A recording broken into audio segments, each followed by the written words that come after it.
Good afternoon, everybody. Welcome to the Club of Rome. Talk by Dr. Ray Murphy. He's going to talk for about an hour. I'm going to make this very short because so far there aren't that many people here. So I'll just say if you may already have heard of him. Because he's talked here before. He's an emeritus professor of sociology, U of Ottawa, and he's in the Environmental and Social Research Committee of the International Sociological Association. His background is actually starting off physics and then at U of O, and then going to a master's and a PhD in sociology at Toronto.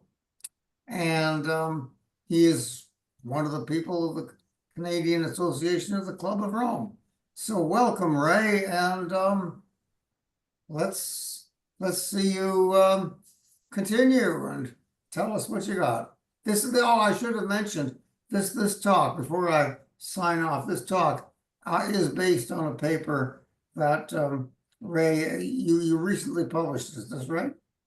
That's right. Okay, over to you. You can screen share Okay. now. Screen share now. Okay.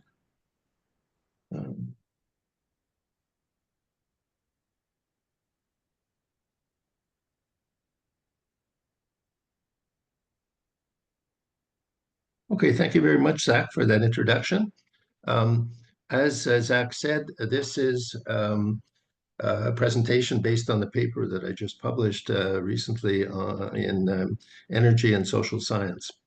If And I can intrude, I think you've jumped to your last slide. no, I start off this way too. Oh, okay. Oh. Okay.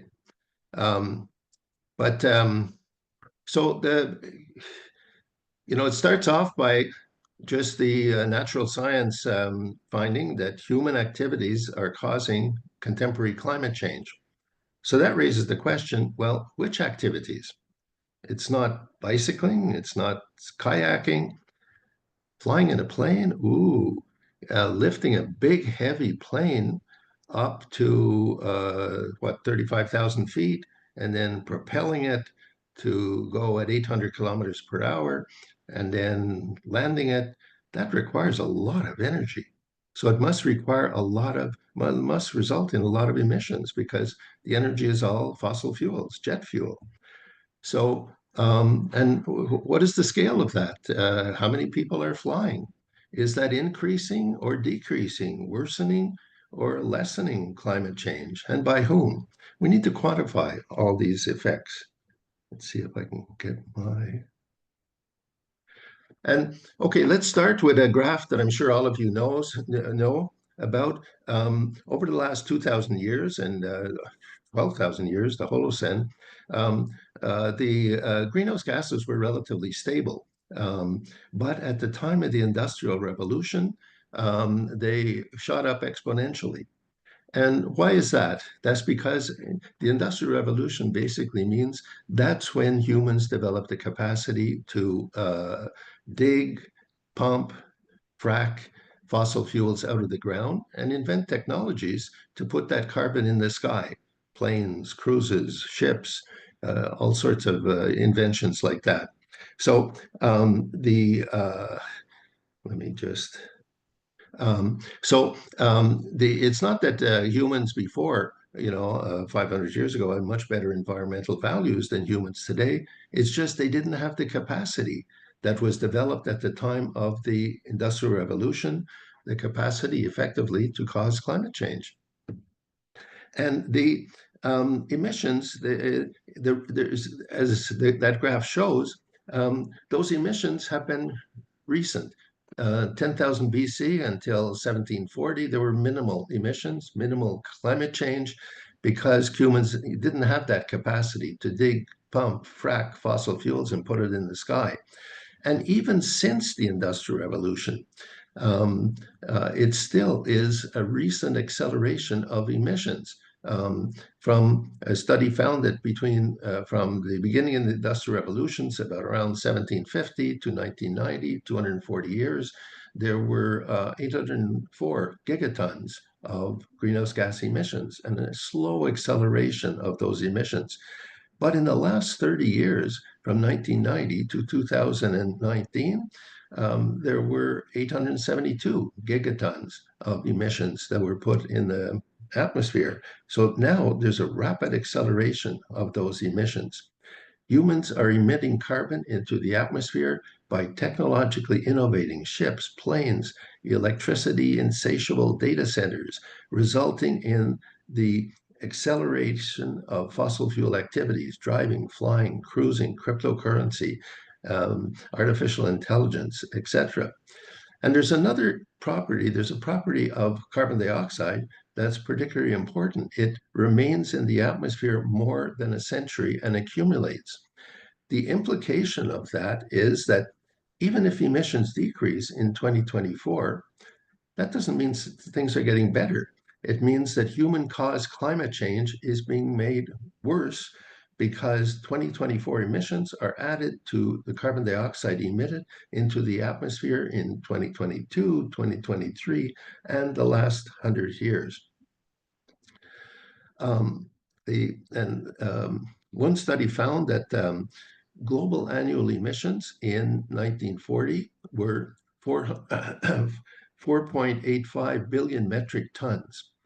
And in 2022, they went up to 37.49 billion metric tons. And that was the period after there was enormous advances in science showing the dangers of emissions. And one researcher, Palgrave, calculated that the replacement of 1/2 of global fossil fuel use and emissions by nuclear energy between 2010 and 2050 would require 12,000 additional regular-sized nuclear reactors, namely opening a new one every day. This shows just how much fossil fuel is being combusted and how much emissions are going into the atmosphere. And even if they did all those nuclear reactors, that would still leave humanity dependent on fossil fuels for the other half of energy demand. So although wind and solar energy is developing, the accelerating treadmill of fossil fuel practices is so fast that fossil fuels still supply 80% of global energy. The same figure now at COP29 as it was 4 decades ago at COP1. We humans are running faster to implement low carbon energy, wind and solar, just to hold a proportion of fossil fuel emissions constant, thereby merely worsening climate change less quickly than would otherwise occur. David Miller, the former mayor of Toronto and now president of the Big Cities Climate Leadership Group, gave a very interesting talk to Cacor over a year ago. And he argues that most people more or less understand climate change, but they don't understand the connection between this existential crisis and their own actions. He said, we have to bend the curve of needing more energy, that is, reduce demand. So this paper is basically inspired by what Miller said, and it's based on a couple of premises. One is that people lack a practical understanding of how their own fossil fuel practices are contributing to climate change and of the enormous scale of such practices. The second premise is that awareness of the harm caused by their own fossil fuel practices is a necessary condition, not sufficient, but necessary to incite people to act and to support collective policies to remedy climate change. So the objective of this paper is to provide documentation of how much carbon polluting emissions result from common fossil fuel activities. What is their scale? Are they increasing or decreasing? And how do they vary by social class? Bill McGuire wrote, and I quote, As a climate scientist, it is my duty to tell you about what is happening to our world, whether it engenders fear or not. A failure to do this will mean that the public is left ignorant of the true extent of the climate emergency, which can only hinder engagement and action. Maguire's argument also applies to social scientists. Our duty is to inform people, which includes about dire and unpopular news, and not just tell them what they want to hear, leaving them ignorant of the gravity of the problem. Researchers need to go to the conclusion where the evidence and logic leads, no matter how unpleasant that is. Now, I just want to look at a very old equation that has been around for decades. The environmental impact, I, equals P, the population, that is, the greater the population, the greater the environmental impact, times affluence, the greater the affluence, the greater the environmental impact, times T, technology. Certain technologies, fossil fuels, produce much more impact than others, solar energy, for example. Now, this equation has been criticized by many people. It provides a good starting point, but it was criticized. It doesn't tell us what it is about, for example, affluence that results in that impact. Let's say climate impact is what I'm interested in here. It also has been criticized for not examining the relationship between those three factors. Take the example of affluence. Affluence reduces birth rate. The more people are affluent, the more affluent people are, the fewer children they have. So it reduces population. But affluent, and therefore lessens in that way, lessens in the environmental impact. But affluence also increases the use of fossil fuel technologies, which increase emissions and increase environmental impact. So affluence is driving emissions and climate change because it increases discretionary fossil fuel activities. Take the example of China. In 1970, China had a massive and growing population. Its fertility rate was 5.81, but it was poor. Hence, it had few fossil fuel practices and it had low greenhouse gas emissions. I'm old enough to remember pictures coming out of China around 1970, and the streets had no cars. There were people pedaling bicycles in the streets. The Chinese at that time, they weren't flying around the country and certainly weren't flying internationally. They weren't going on cruises, nothing like that. In the last 55 years, China has become affluent, or at least there are 400 million, affluent people now, as more affluent people in China than in the United States. But but there's still 1 billion poor people. But because of that increasing affluence, its fertility fell to 1.3, one of the lowest in the world. So now its population is decreasing on an absolute scale. But the Chinese are now using fossil fuel technologies for everything. If you look at streets in China now, they're full of cars. If the Chinese are flying around the country and they're flying internationally, they're going on cruises, they're doing everything, all the activities that affluent people everywhere are doing. As a result, it has become the world's highest emitter, despite its decreasing population, because of an accelerating treadmill of fossil fuel practices. So there are two drivers explaining how affluence accelerates emissions. One is the intensification of fossil fuel practices among the affluent. For example, let's say 70 years ago, even the affluent didn't fly very much. They didn't go on cruises, but now they are. So in affluent societies or affluent people, they're doing more and more high energy fossil fuel practices than the affluent of a previous generation did. The second driver is the transition to more affluence and fossil fuel practices in developing countries. I gave the example of China, but all the other countries are following the same path too. India There's growing affluence among certain sectors of the population in India, in Indonesia, in Pakistan, in Brazil, all these high population areas. So I think the Club of Rome many years ago, it really was onto something important with the limits of growth. But it raises the question, growth of what? And I think the what is fossil fuel activities.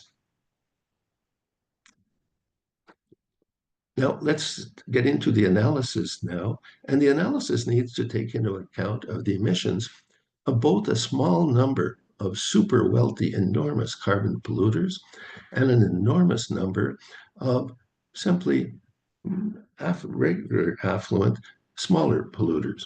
The scale and proportionality of fossil fuel practices are the important issues.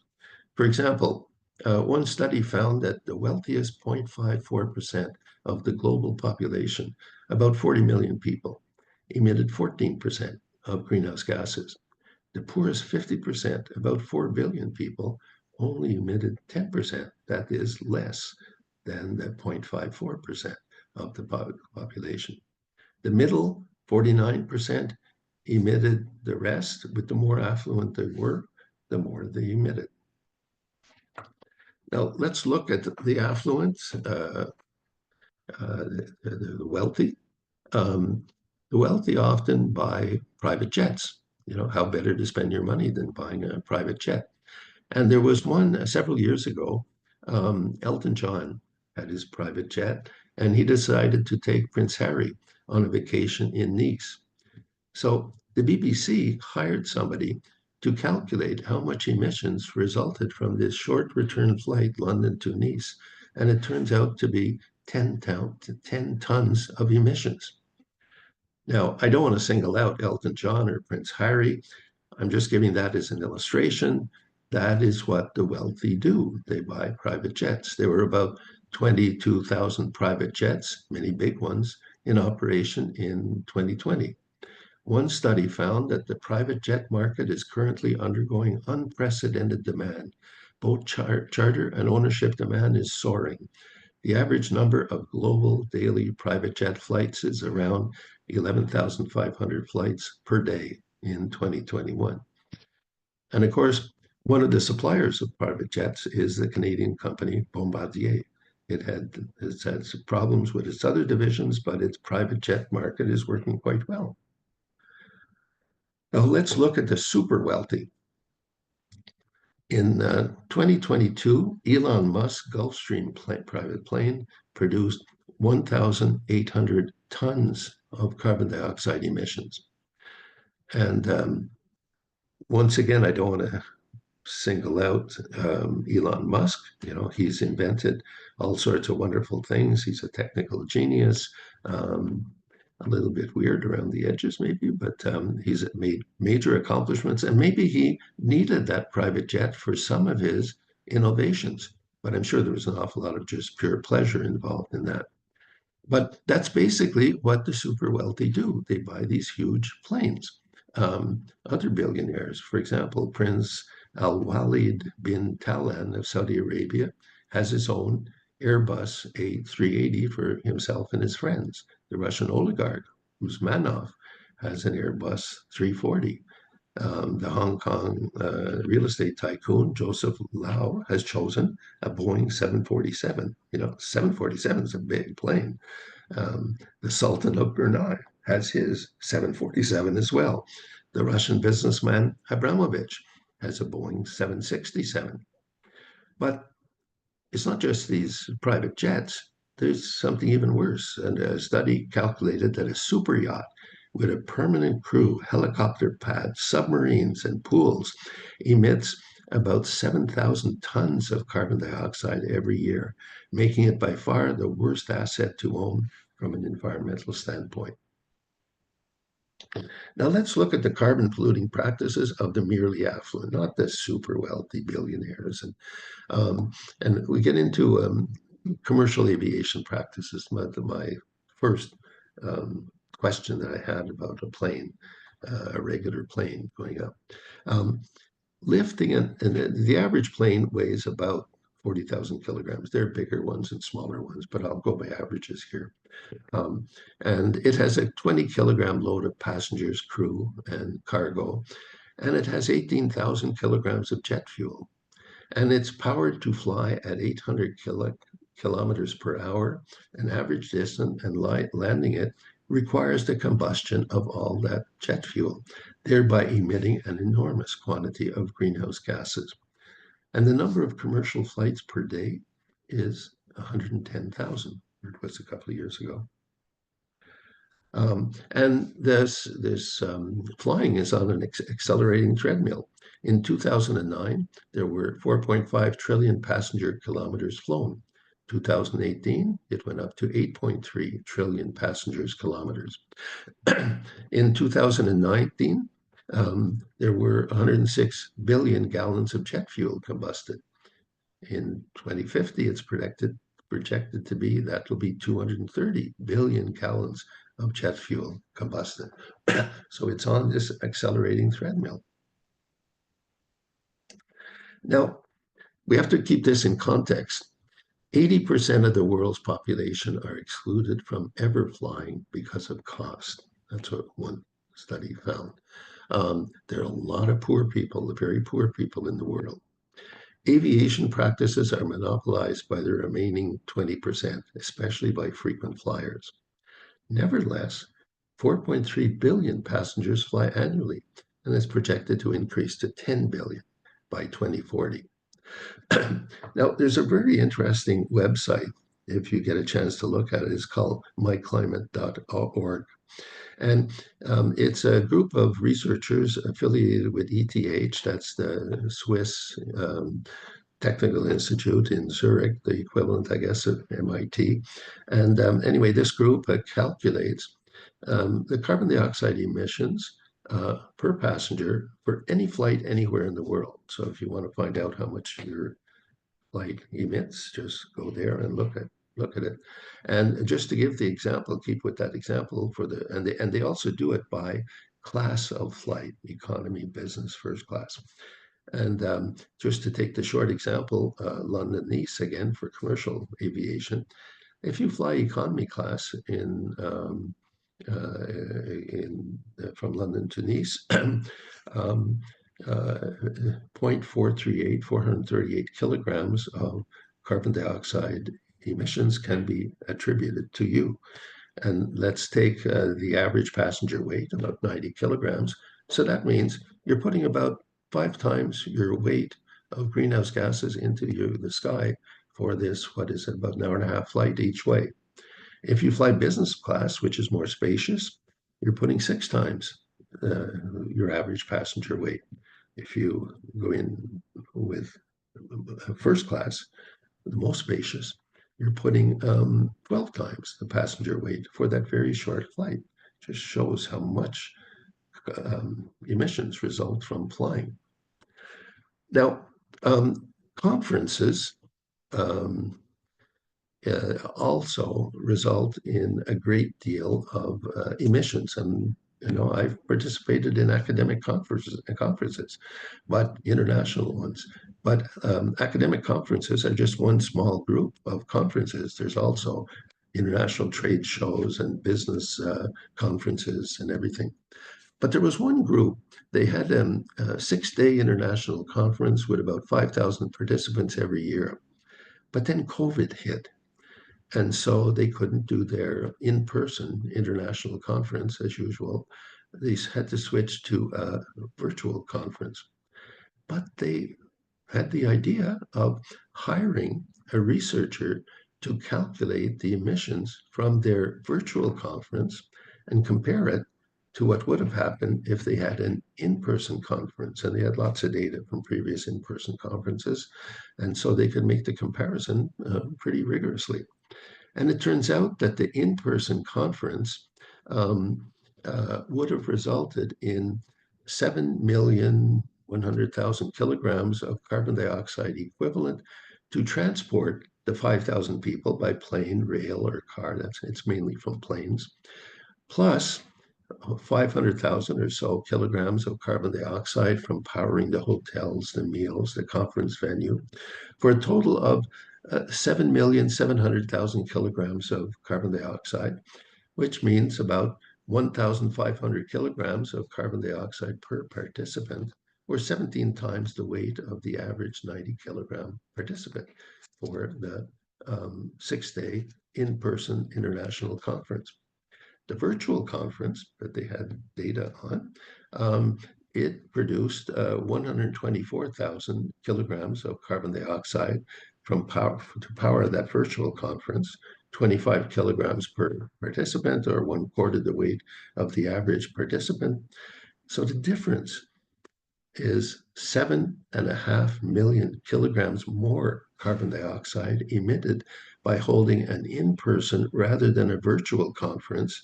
Um, and also, for this 6-day conference, the emissions stay in the atmosphere over a century. So in-person conferences are valuable and enjoyable, but they have a climate cost. So the question that people are being asked now, are they worth it? Or especially when there are less harmful alternatives available. It's also important to realize that a lot of climate harm comes from activities that we enjoy and that have some value as well. Now that we're talking about conferences, this part is an addition to my paper. Let's look at the Conference of the Parties, the COP conference. And this data comes from the Glasgow conference in 2021, COP26. And they calculated the amount of emissions that resulted from their conference. And they found data on the previous conferences, a selection of them. And if you look on the left-hand column, COP15, 2009 in Copenhagen, the center column gives the total greenhouse gas emissions in tons of carbon dioxide equivalent. So in that conference, it resulted in 72,000 tons of carbon dioxide equivalent. Then in parentheses is given the amount of emissions per delegate, 2 tons of emissions attributable to each delegate, or 24 times the weight, the average 90-kilogram weight of delegates. And on the right-hand side, you get the emissions from travel, because most of the emissions come from planes, from travel. And if you look at the other rows, you see that Paris conference, which was probably the most valuable of all the COPs, it produced the least emissions. Don't ask me to explain that, but that's the data that the Glasgow group produced. Glasgow itself, though, produced a great deal of emissions, 131 tons of carbon dioxide equivalent emissions, or 3.42 per person. And so most of the COPs involve at least or over 2 tons of carbon dioxide emissions per person. So the question that can be raised is there not a better way of doing this? And you probably all know about this, but the Club of Rome, the International Club of Rome, collected signatures from prominent scientists and decision-making, Ban Ki-moon and Mary Robertson, the former mayor or president of Ireland, etc. But a whole series of them, they signed a letter. And on the letter, their conclusion was COP meetings must be transformed into smaller, more frequent, solution-directed meetings.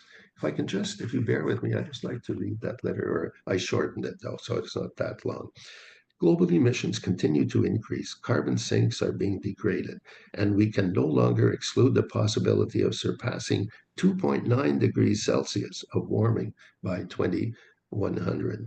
Our first encounter with 1.5 degrees Celsius increase was accompanied by unprecedented human impacts, coupled with enormous climate costs running into the hundreds of billions of dollars in 2023. Science tells us that global greenhouse gas emissions must be reduced by 7.5% annually to have any chance of staying within the 1.5 Celsius threshold. And they're not being reduced now, they're increasing. A prerequisite for the stability of our planet and a livable future for most of humanity. In 2024, the task is unequivocal. Global greenhouse emissions must be reduced by 4 billion tons. Keep that figure in mind. It'll be important in a couple of screens from now. A record number of 2,456 fossil fuel lobbyists were granted access at COP28. There's lots at COP29 too. All this is what compels our call for a fundamental overhaul of the COP. We need a shift from negotiation to implementation, enabling the COP to deliver on agreed commitments and ensure the urgent energy transition and phase out of fossil fuels. COP meetings must be transformed into smaller, more frequent, solution-driven meetings.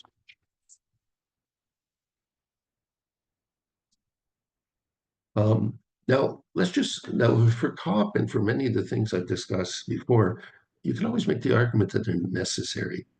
The COPs are necessary, although there's an awful lot of tourism and pleasure involved in that. I don't have anything against pleasure, but it's just there is a distinction to be made between what is necessary and what is discretionary.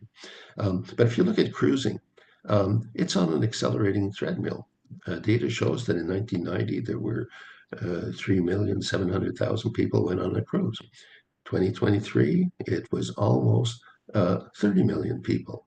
And in a couple of years, it's going to be almost 40 million people going on a cruise. Now, the average cruise ship, there are big ones and small ones, it carries 2,500 passengers and combusts 80,000 gallons of highly polluting diesel or bunker fuel a day.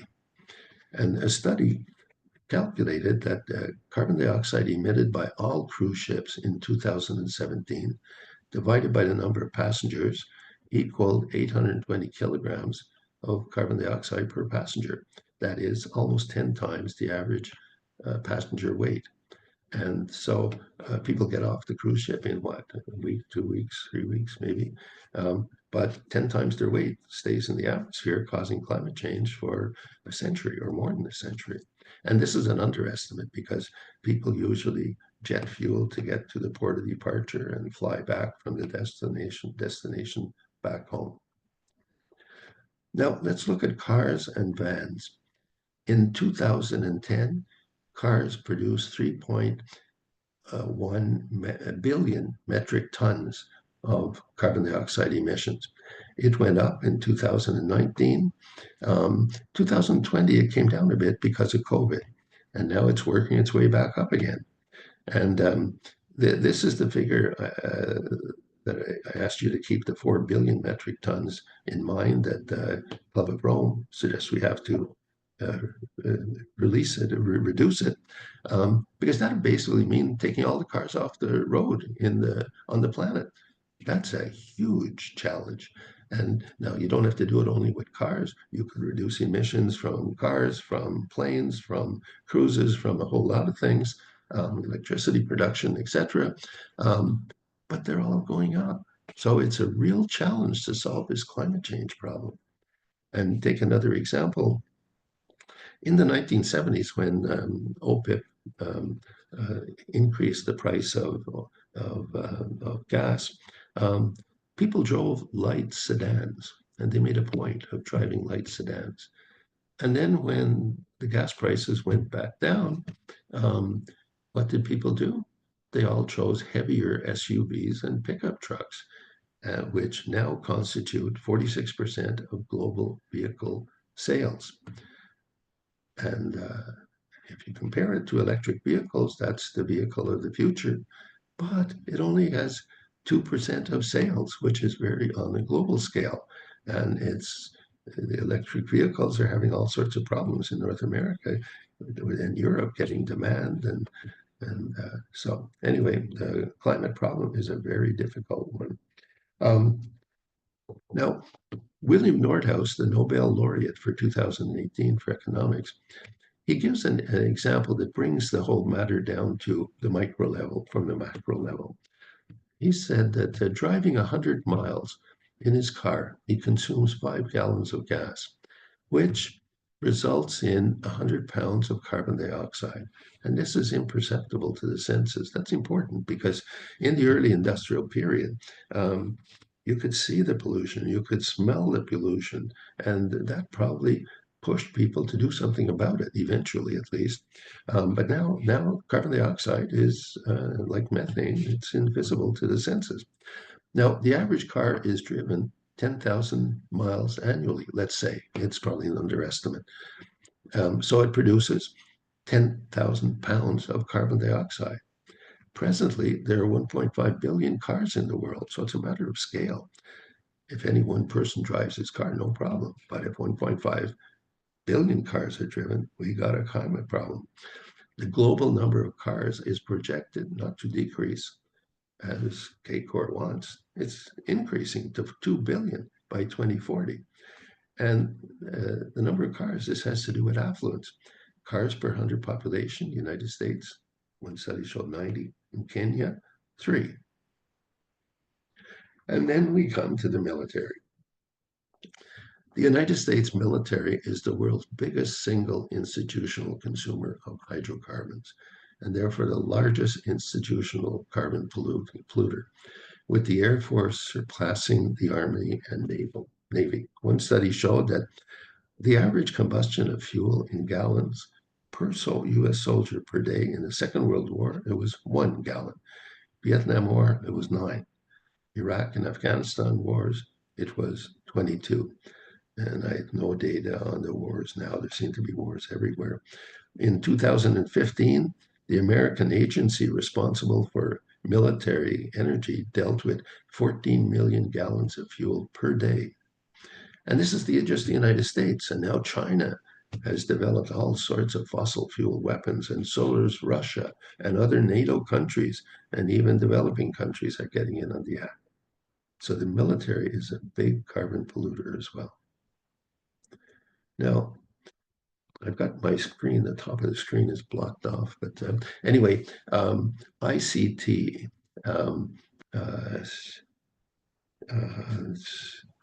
networks and production TV, computers, mobile phones, data centers, cryptocurrencies, they all involve electricity, and a lot of it is produced in a way that produces emissions, natural gas or coal, and that the traffic to and from the data centers is increasing. In 1987, it was 2 times 10 to the 12 bytes. By 2017, it had become 1 times 10 to the 21st bytes. And all this ICT is responsible, apparently, for 2% of emissions globally. Netflix fans watch 6 billion hours, resulting in emissions equivalent to 1.8 billion kilometers driven in cars. YouTube had 1.4 billion users in 2016, emitting 11 million tons of carbon dioxide equivalent. And the trouble is you can't even die without producing emissions. Cremation, it involves combusting 28 gallons of diesel or propane or some fossil fuel to incinerate the corpse 2 hours at 1,000 degrees Celsius, that's pretty high, emitting 540 pounds of invisible carbon dioxide. So people don't see the 540 pounds that are emitted into the atmosphere causing climate change. They only see the 5 to 8 pounds of ash that are visible. And in the United States in 1958, 4% of deceased Americans were cremated. In 2018, it had increased to 50%, and it's still going up. In Canada, in 2020, 74% of deceased Canadians were cremated. There were 244,000 cremations in Canada in 2020, resulting in 132 million pounds of carbon dioxide emitted. Now, it is true that burial involves some emissions, methane emissions from cemeteries, etc., as well. So I'm not sure exactly which is worse, cremation or burial. Probably cremation, but both are bad. But the question is, what is the alternative? What can the alternative be?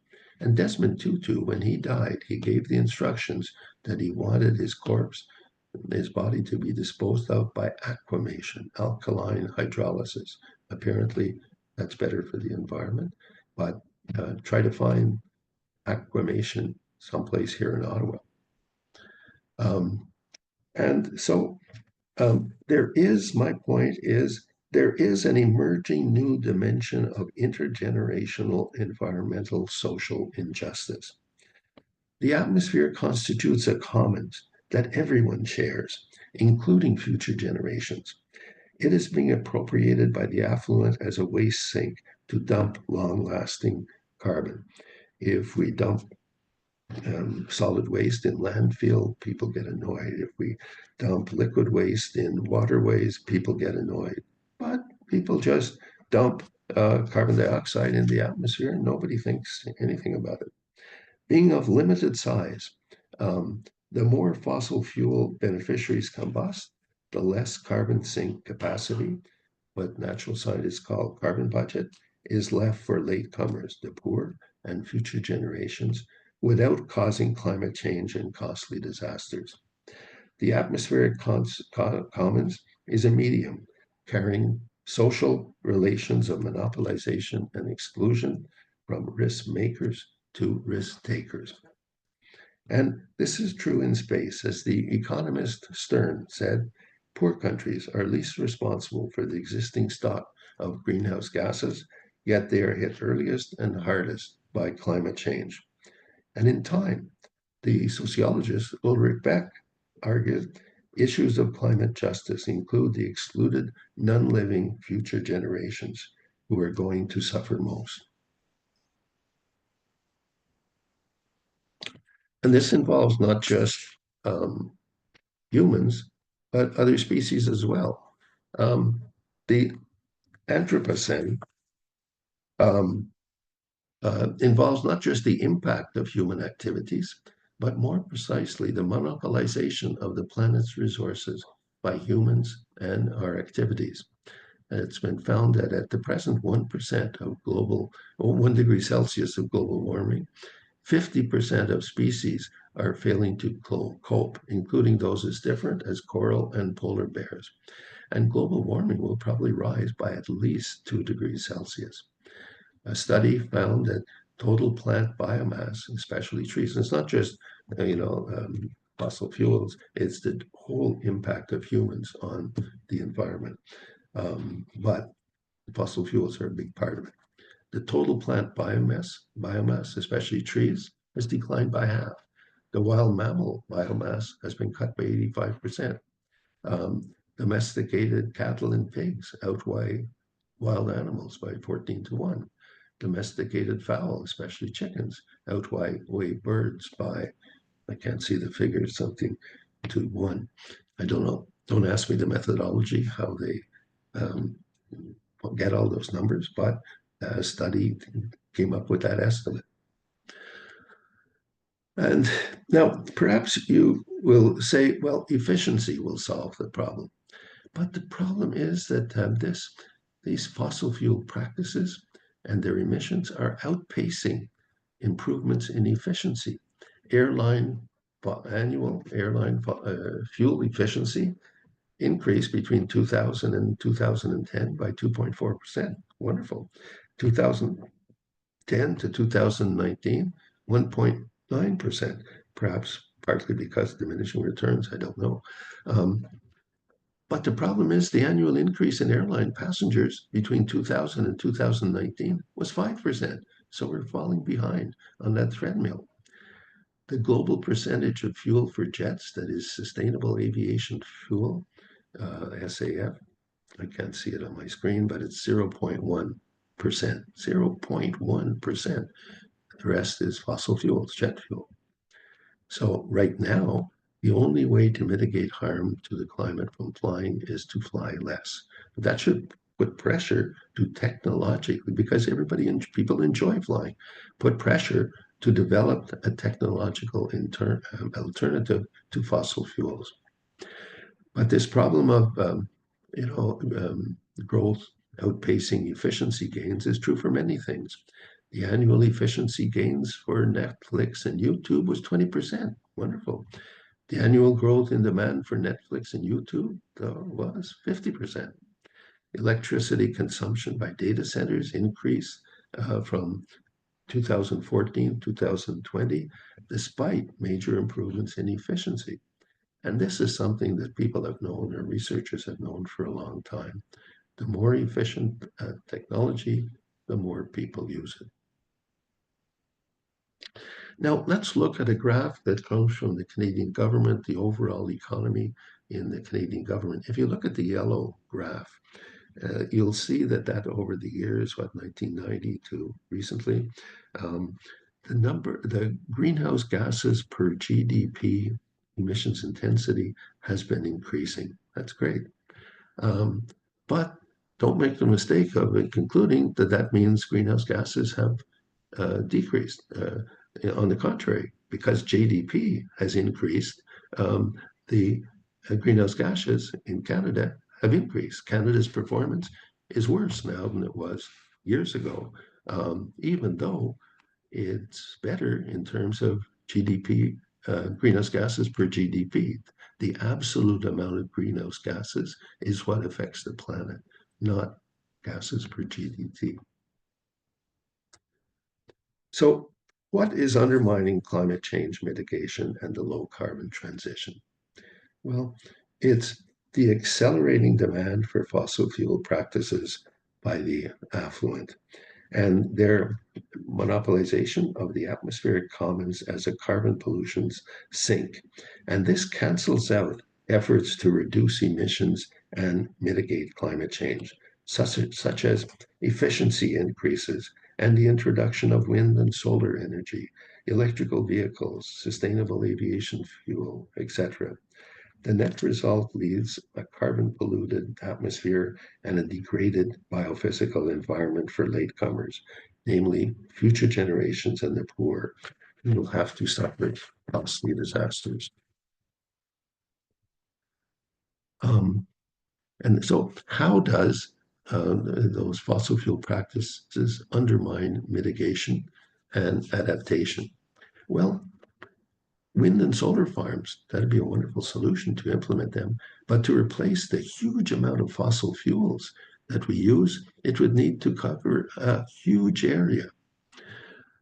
Some people suggest carbon capture and storage, or direct air capture, even to capture all the carbon that we have put in the atmosphere. But the scale would be massive. Other people have suggested growing seaweed on oceans to capture carbon as well.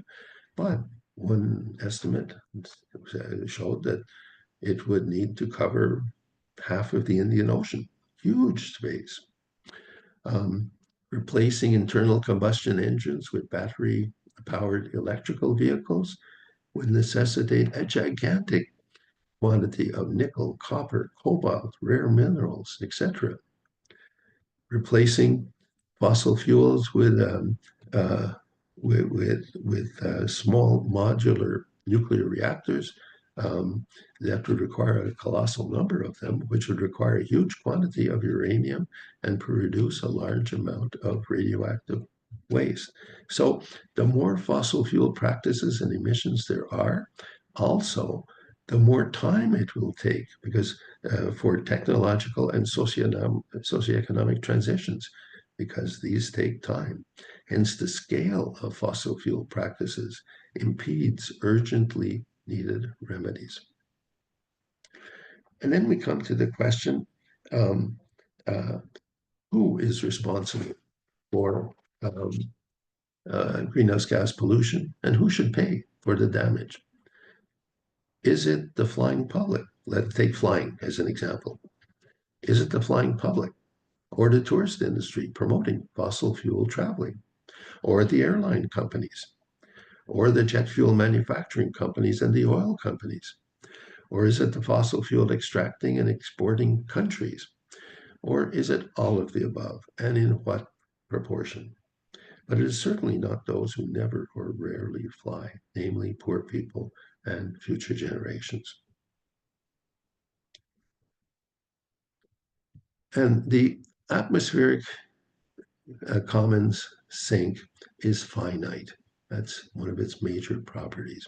So therefore, the carbon budget limiting the remaining amount of carbon emissions to be safe, hence limiting the growth of fossil fuel activities and demand, even shrinking it.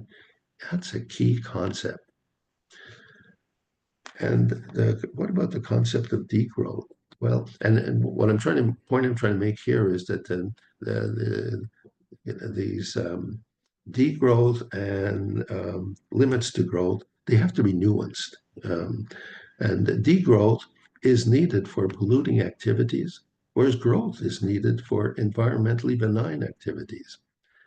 A degradation of the climate and the environment caused by fossil fuel practices, it threatens to cause involuntary growth, degrowth, because degrowth has typically been involuntary.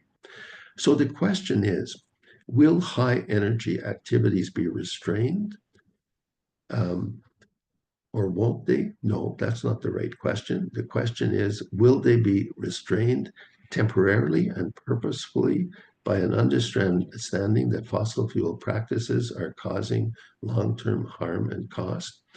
Or will they be restrained permanently by an irreversibly degraded environment because people are unaware that their own fossil fuel activities and their scale are causing the damage? And should there be voluntary or mandatory solutions? Well, ecological saints are rare. They offer token payments, and the worst polluters don't stop or even pay. Voluntary offsetting doesn't satisfy scale and proportionality. If victims distant in space or time are forced to pay the environmental debt in terms of disasters, then the cost is invisible to polluters, so they pollute freely and abundantly.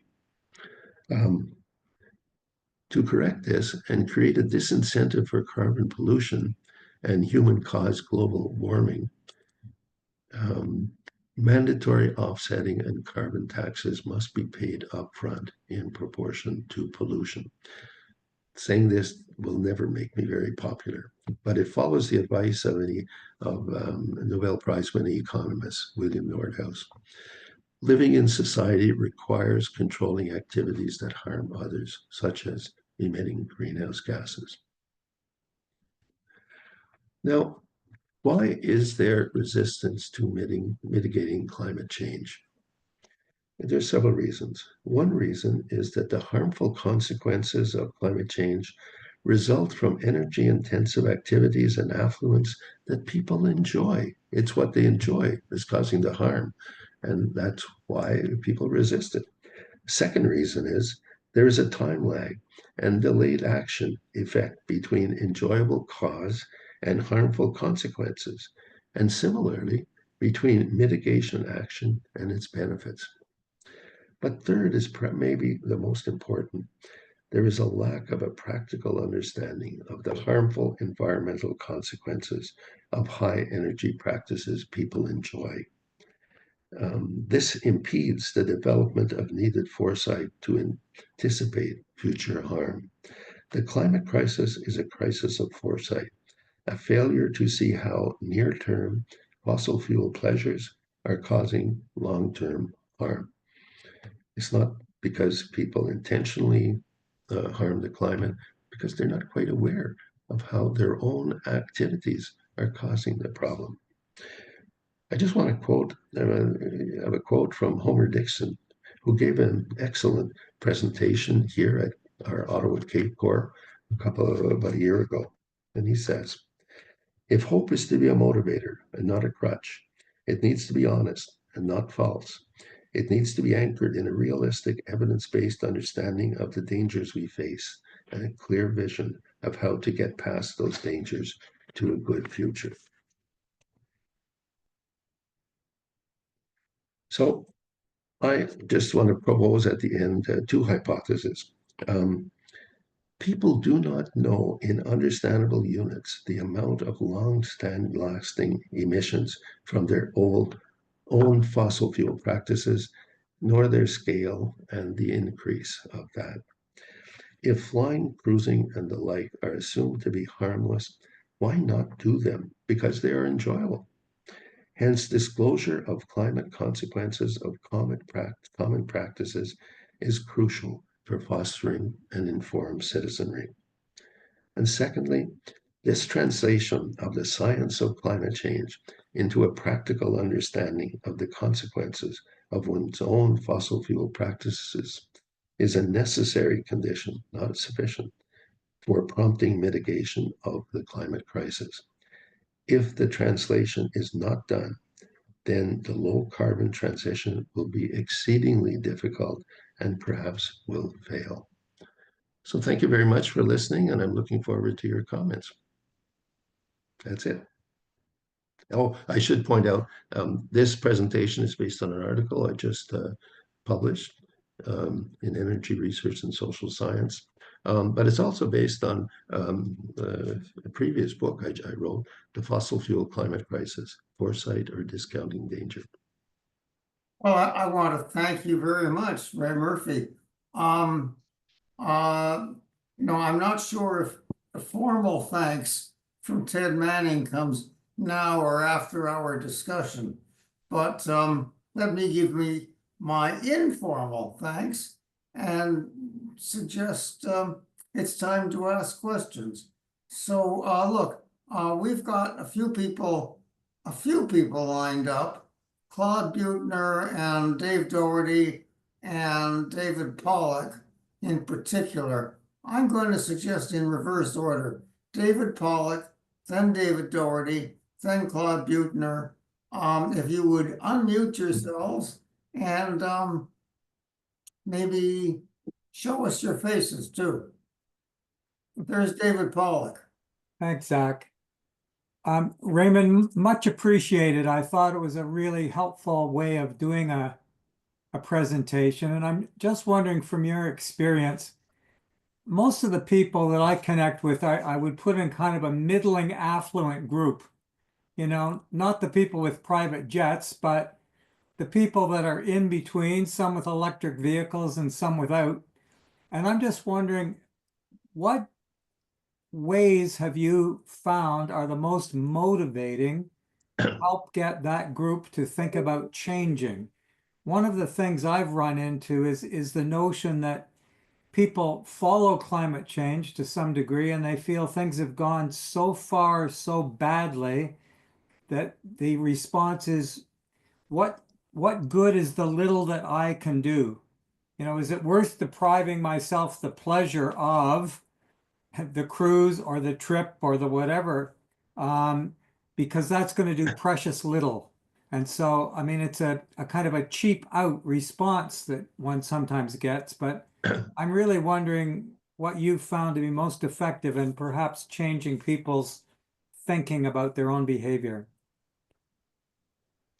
It's a very good question, and I don't have a very good answer for it, I must admit, because, in the society we live in, fossil fuels are necessary. Everybody uses and needs to use fossil fuels.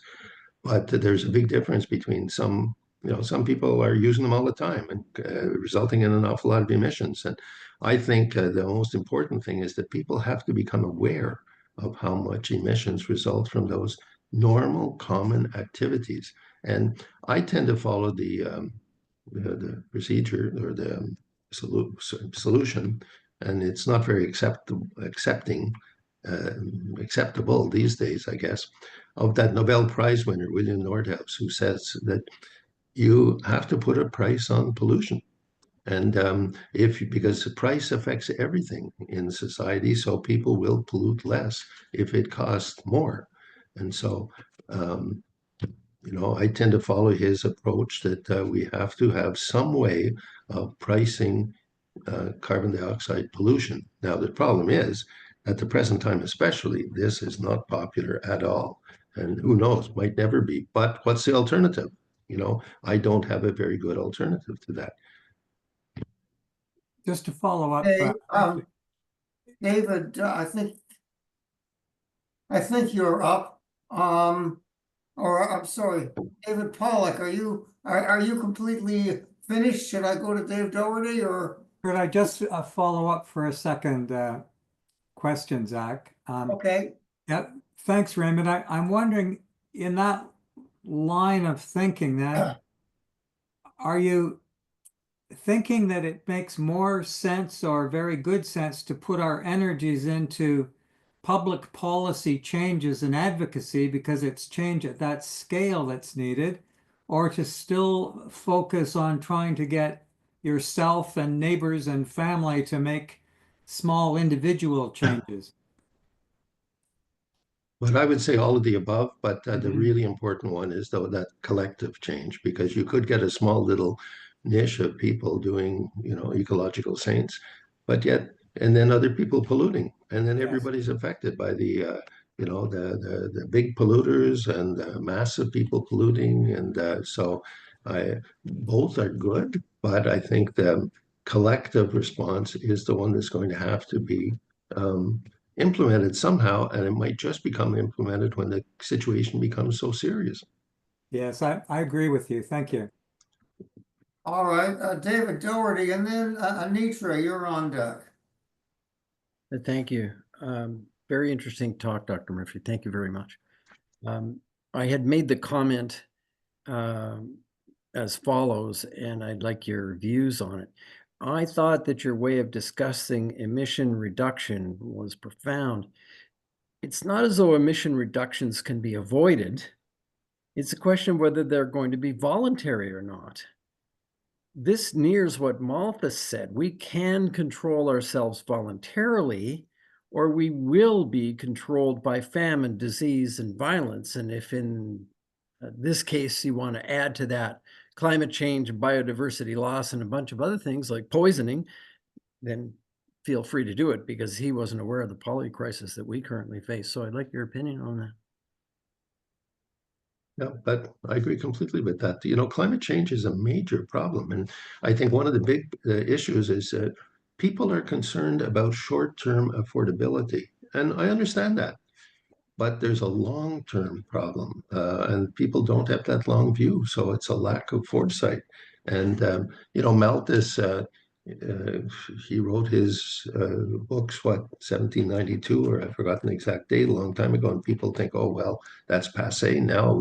With technology, we've solved all those problems. Well, we're seeing with climate change, this is coming back to haunt us because fossil fuels have brought enormous good, including increasing the lifespan of people. They provide the energy for everything we do in society. We can't avoid them completely unless we have something in immediate replacement. But I think we are going to have to somehow develop restraint on fossil fuel because the technological change requires a certain amount of time. Imagine the technological change for planes so that they won't be zero polluting planes. I haven't heard about that yet. But there are many things like that. And emissions are increasing because people are doing more and more high energy activities, fossil fuel activities in particular. But even if you replace them with something else, electric cars, for example, they require all sorts of resources too. So if the demand is so huge, then you're going to maybe just be displacing the problem rather than solving it. Yeah, so I have two comments. One is I did write a book about how one can reduce one's personal carbon pollution. I don't think that is really resounding with most people at the moment. In fact, I think it's going the opposite way, and you illustrated it through many of the data that you presented. Many more people are reaching the point where they have sufficient discretionary income that they can do things like going on a cruise. So they're doing it. They're looking at others and saying, well, if that guy can do it, then I can do it. And we're getting kind of the opposite of what we actually need. Not a good scenario. I don't see this going anyplace good at all. But Charlie Hall, among others who've presented to us before, would probably also say, yeah, this isn't going to continue for very long because the more people are burning and consuming fossil fuels and their products, the faster we're going to run out of the stuff. Yeah, there was a very interesting article written a couple of years ago between the geologists who worried about that. Peak oil was this was before fracking came along, and that we're going to run out of fossil fuels. We're going to run out. And there was a well-known environmental economist, darned if I can remember his name though, and it was Homer Dixon that edited this book. And the economist said, no, if the price becomes high enough, then we will technologically innovate and alternatives to get fossil fuels. And sure enough, price went up when people started worrying about peak oil, and then they started fracking. So now there's lots of oil. Peak oil has been pushed away. So, but then the economists made the point. The problem isn't so much peak oil or too little oil or fossil fuel. It's too much that we're putting all those emissions up in the atmosphere, and it's making climate change worse and worse all the time. So it's more limitations of the atmosphere to exist as a sink for carbon pollution that's to be a safe sink is limited. You can always keep filling it up, but to put a certain amount of carbon into the atmosphere without causing climate change and also global warming and everything like that, it's limited. So I think that carbon budget is a very important concept that natural sciences have come up with. But so it's sort of related to the peak oil debate, and what is it, peak oil or limited atmosphere? And I tend to agree with the limited atmosphere. But maybe someday you're right. Maybe someday there will be peak oil too. I don't know. Right. Yeah, I agree. I think that the atmospheric problem and the biodiversity loss problem are probably going to hit us before the peak oil. When we start running out of oil and prices start skyrocketing, even people like Prince Harry are not going to be able to fly jets. Anyway, I'm going to look. Excuse me, guys. I'm going to jump in here. I've been watching. Our lineup is getting very long at the door.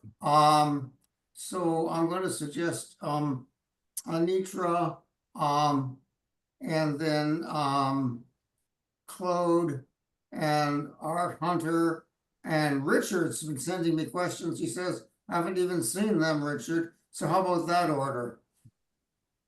All So right. Anitra, you're on.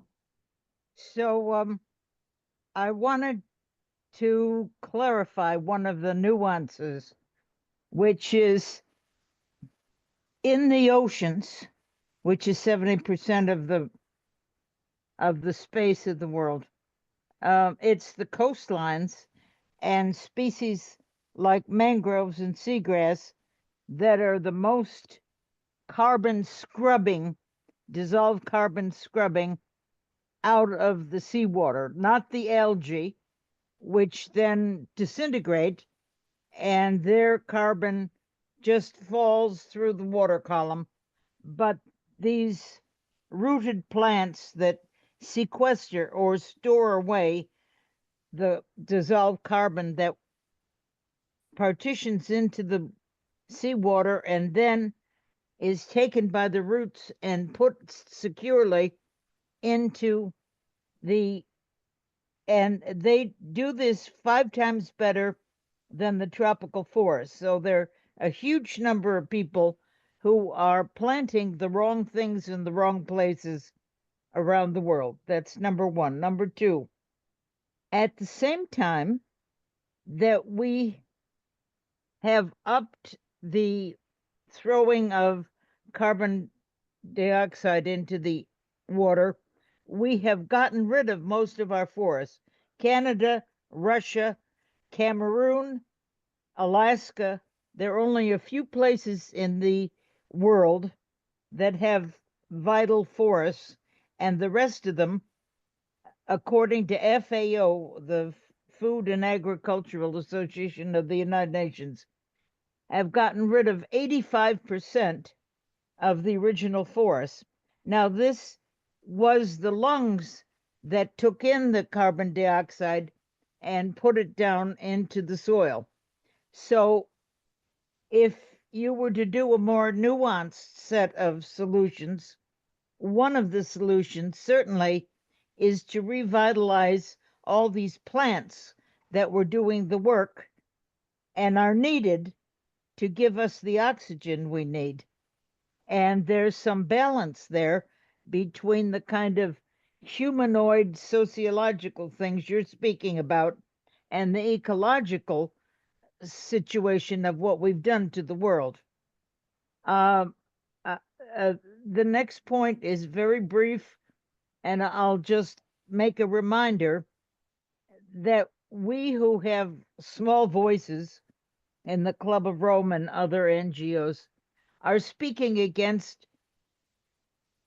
an industrial group who owns much more than most countries in the world, has assets, has power, has energy, which is far more than anything we can do, which is why the COP meetings now have been taken over by the fossil fuel boys and are such failures.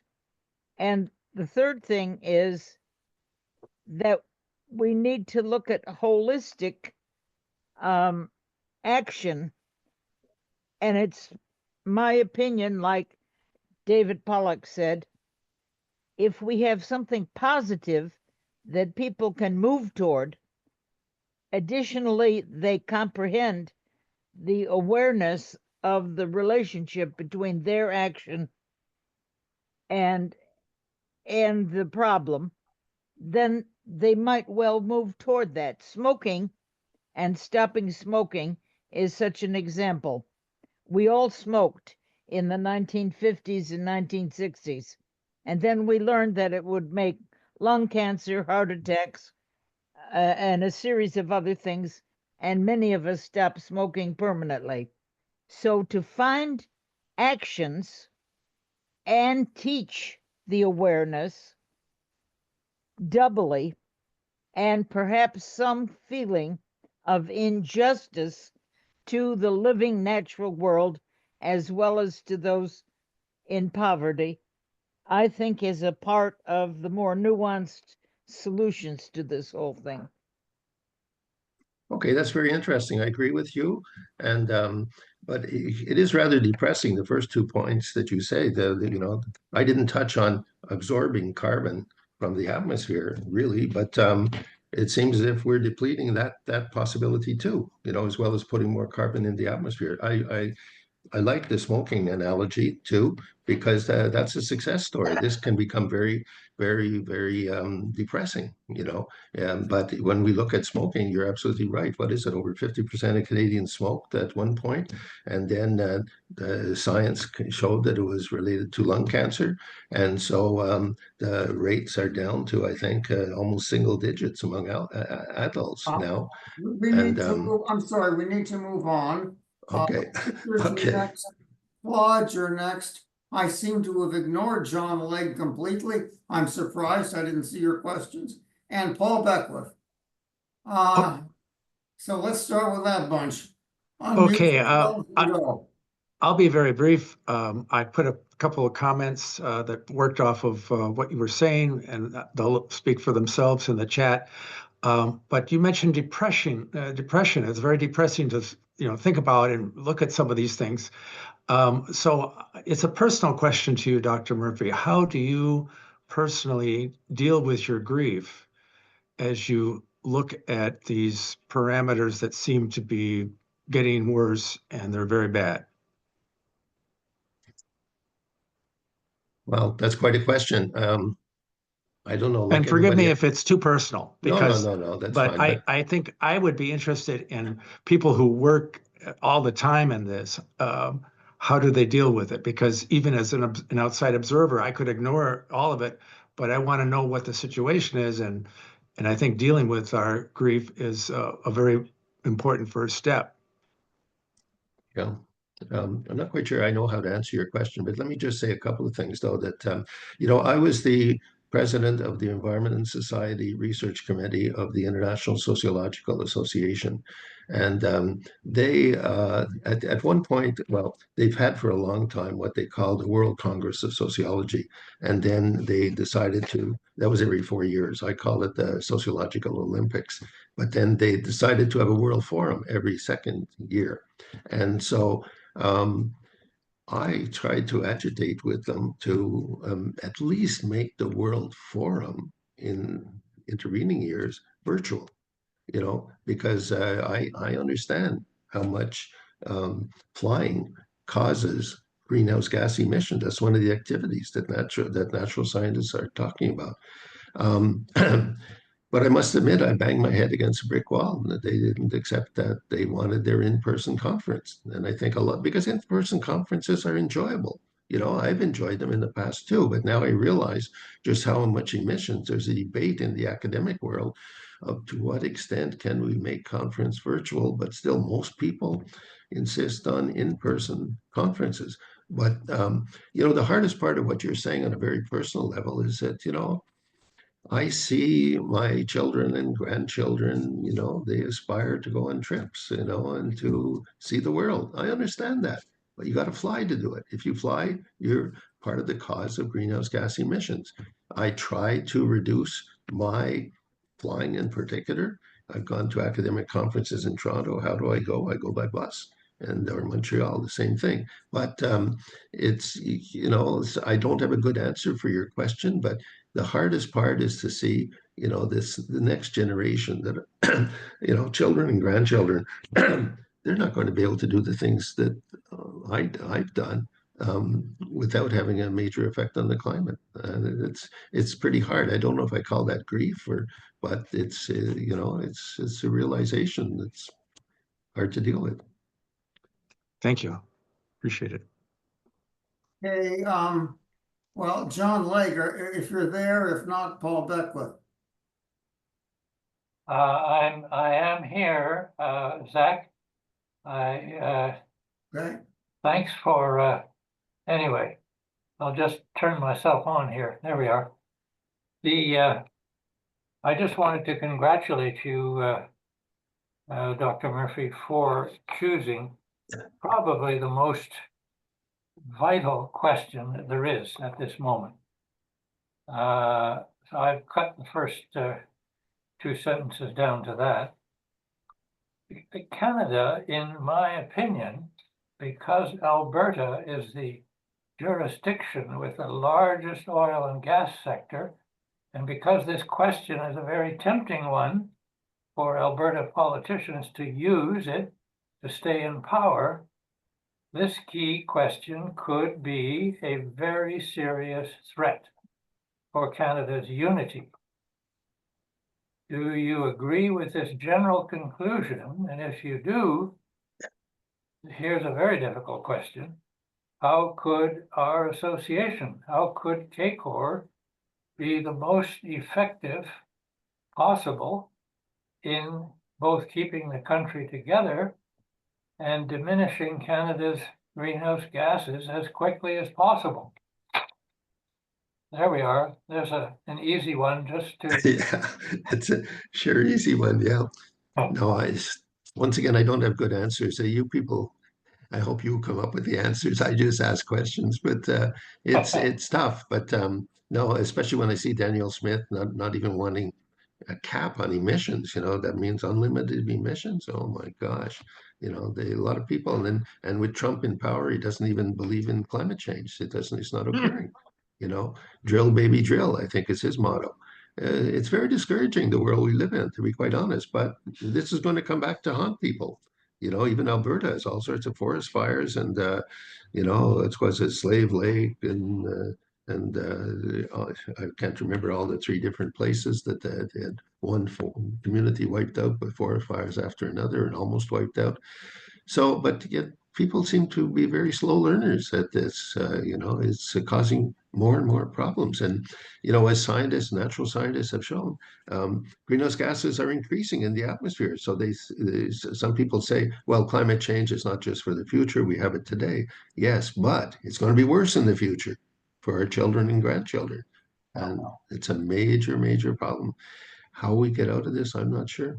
You better mention Jasper, Alberta. Anyway, can we go over to Paul Beckwith now?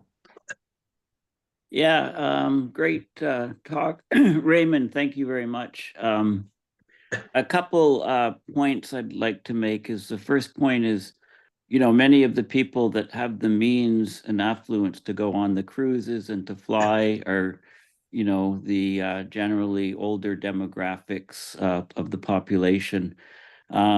You know, one of the reasons why many governments around the world are turning right and kind of ignoring climate change is that young people, although they're, you know, they're aware of the problems of climate change, but they, you know, they're trying to struggle to survive and pay their rent. And, you know, a lot of these people have kind of lost hope of even buying a house. So the young people are turning in a big way to right-leaning parties.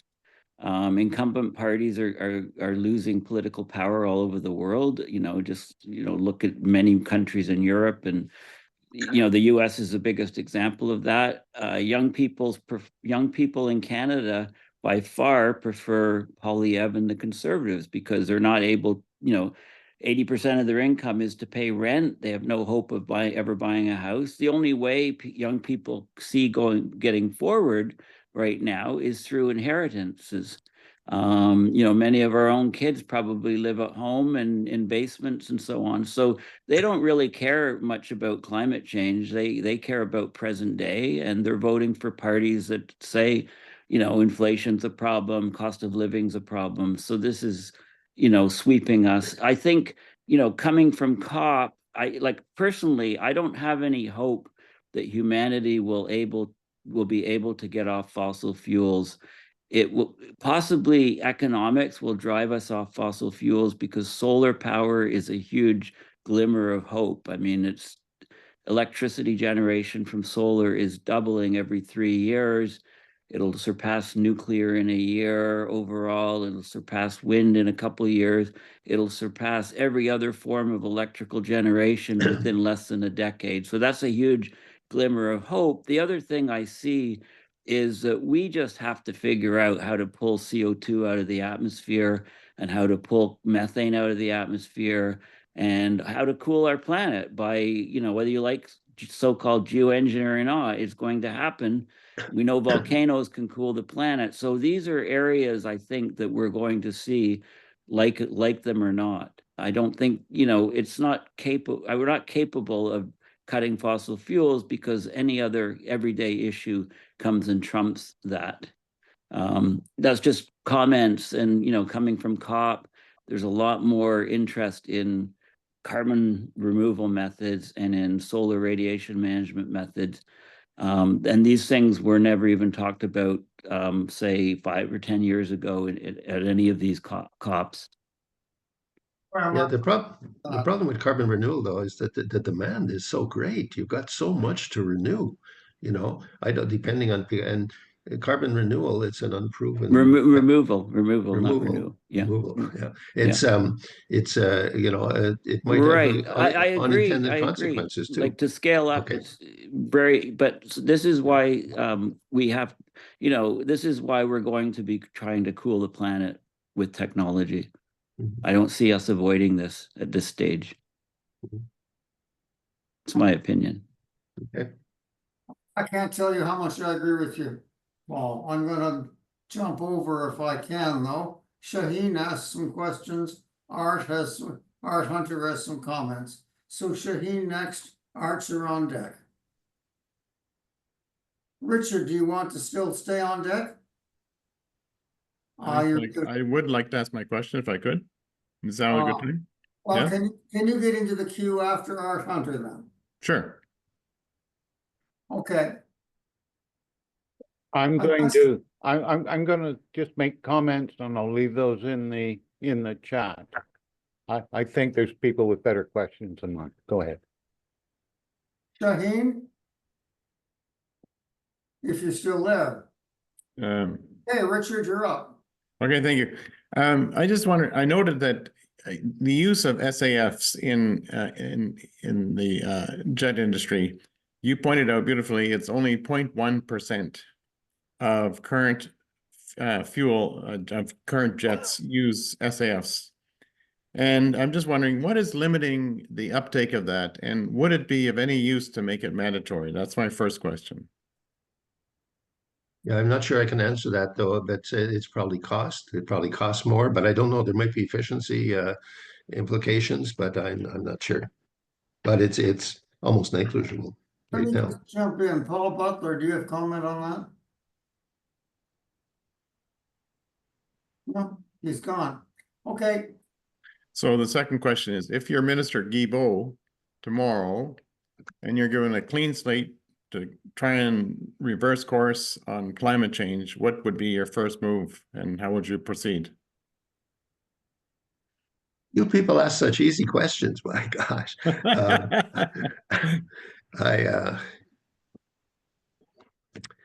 Well, reversing course, I'm not sure. And it looks like as if the Trudeau government is on the way out for all sorts of reasons. So it may probably more Polyev is coming in and well, he might regardless, reverse whatever course. party you're in, if you're in that position, Yeah. what would you do?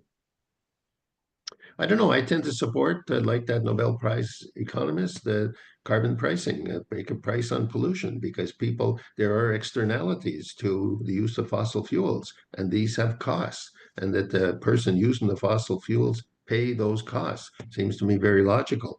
But to come up with something that the population will want, because right now people are concerned about affordability, the young people, as people have been mentioned, but every age group. And so it's, but I'm not sure how, I don't really have advice that I could give a magic solution to Guilbeault or that reversing course in a way that would be acceptable to the population. That's a tough one to find in the present context, especially. Thank you.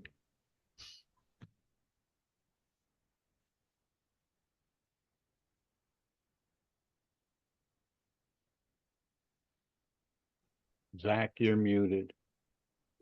Zach's not on at the moment. Did you Well, wish to? all I can do, this is not a question, is a comment. Thank you so much for a really interesting and a deep talk, Ray. Ted, I think it's your turn to say that formally. And then we'll go into the informal segment. Okay, well, I guess it's my turn. As current chair of the organization, I'd like to again thank you for your contribution. And one thing strikes me, I'm also a social scientist, and I was very impressed with the way you began to integrate some of the technical fixes and the challenges. The one that struck me just before I thank you specifically is what the heck happened to the idea that the polluter pays. And for many decades, we operated in governments and in research on the notion of polluter pays. And has that gone away? Because it strikes me that an awful lot of people are either ignoring it or countering it. So I just ask that one question and then I will thank you. Okay, just a very quick response. I think polluter pays, that's basically a carbon tax or cap and trade, something like I live on the border with Quebec and Ontario, and Quebec is in that cap and trade system with California that Ontario dropped out of. Just the other day, I happened to go over across the border. I saw the gas prices were at least as high in Gatineau as they are in Ottawa, So, but I think that is a way of having the polluter to pay. It's some sort of a price on carbon pollution, but there's huge resistance to that now. In the United States, even Joe Biden never talked about carbon pricing or anything like that. And Trump will probably eliminate anything like that, and Polyev also. So in many ways, we're going backwards. So global selfishness is therefore the prime directive, is it now? Sorry, that's a nasty aside. Anyway, I would thank you very much for the very stimulating and interesting discussion. I think we will have to have more on these subjects of how to actually alter people's understandings and behaviors, and to really figure out how to work with them to answer many of the questions that have come up today. You know, how do we make them change? Can we, in fact, count on it, and can we signal a future that may be more attractive, that would actually allow them to come around and try and help us solve the problem? So I will thank you again, Raymond, for an excellent presentation, and I definitely think we need to ask you back to help us forge new solutions if we can. So thank you all for coming. This is the commercial.